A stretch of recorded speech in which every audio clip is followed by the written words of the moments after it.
Genesis chapter 2. Thus the heavens and the earth were finished, and all the host of them. And on the seventh day God finished his work that he had done, and he rested on the seventh day from all his work that he had done. So God blessed the seventh day and made it holy, because on it God rested from all his work that he had done in creation.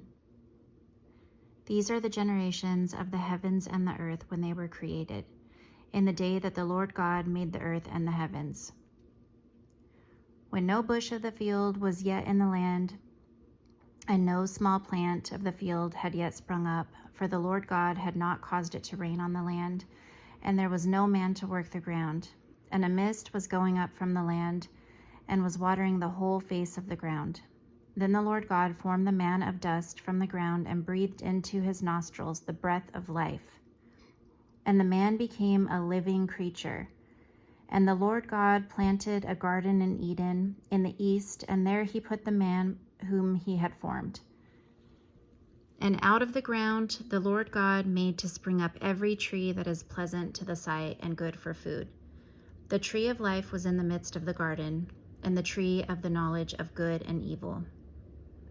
A river flowed out of Eden to water the garden, and there it divided and became 4 rivers.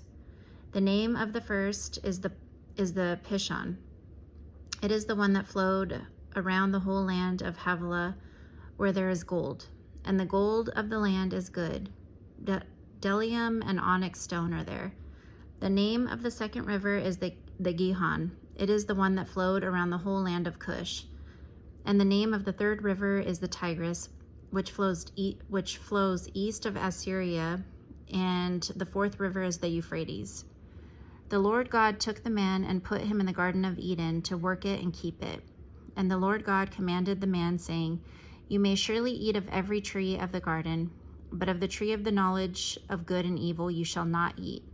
For in the day that you eat of it, you shall surely die."